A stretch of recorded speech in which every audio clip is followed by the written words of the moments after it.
First preparation walk namin for Routeborn Track day hike.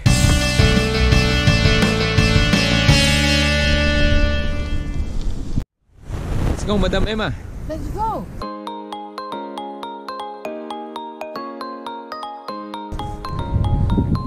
Dito na kami sa Middle Ridge Track.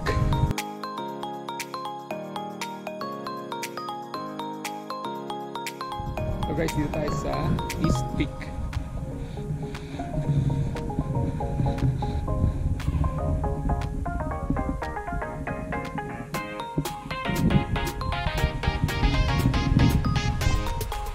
Yan yung town ng Gore.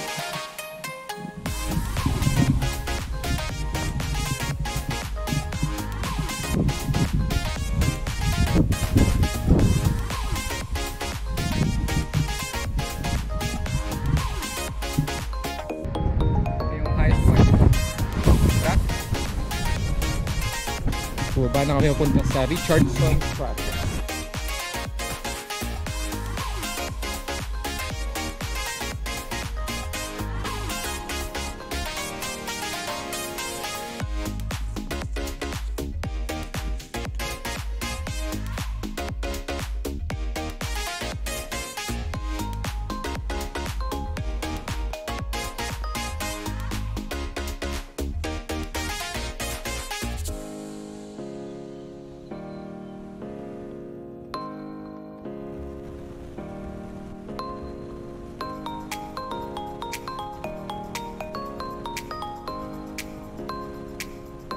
Dami. Amazing car party. Phil Grant's car party. Okay lang, Madam? Okay ba? Okay pa. Last 5 kilometers na lang. So balik na tayo. Dito Go. na, dito na. 5.7 to 8. Let's go.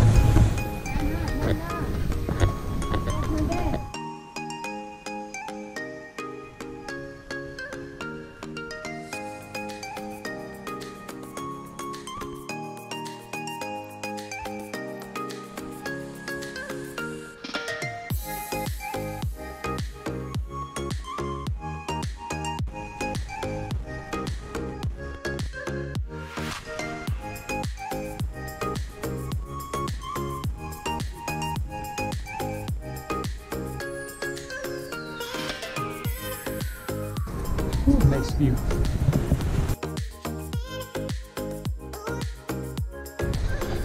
Okay lang, Madam? Sisiw. So, akit kami dyan sa East Peak.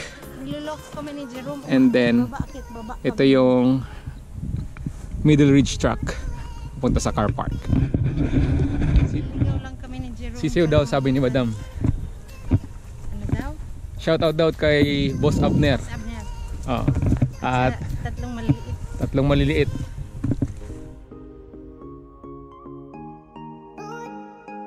So, baba na kami sa Middle Ridge Track. Let's go. Hello! Before kami bumaba dito sa Middle Ridge Track, gusto ko lang i-shout out, nakalimutan ko last time, si Sir Acer Nep Torres at saka si Ma'am Yam Torres, mga dakilang sponsor ng Ambassadors Mountaineering Club, at sa kanilang baby na si Sam. More blessings sa inyo, Sir and Ma'am, at sana makahike tayo sunod kasama yung grupo.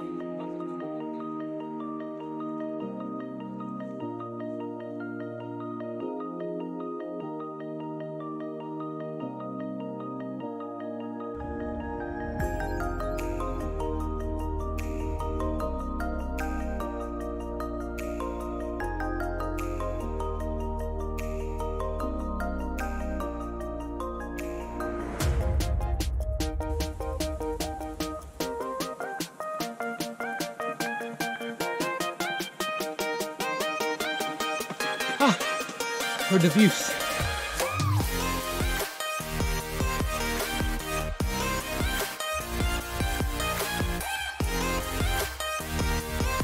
So ito yung first training session namin before mag-day hike ng Routeborn.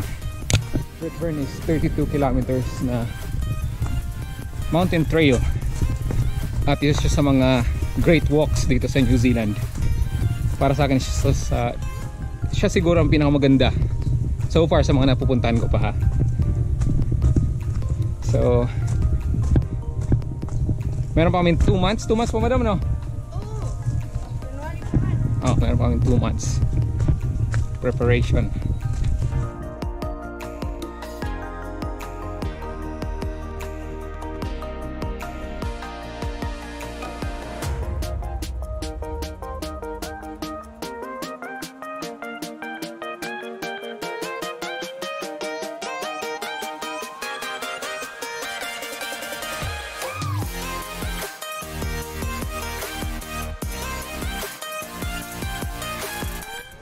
So,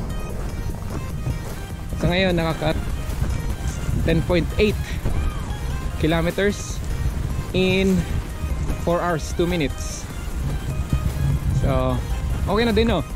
Ano, lampas ng 3 hours ang isang part. Oo. So, kailangan pa namin bilisan sa susunod para makuha namin yung goal na at least 3 kilometers per hour para dun sa route-borne track.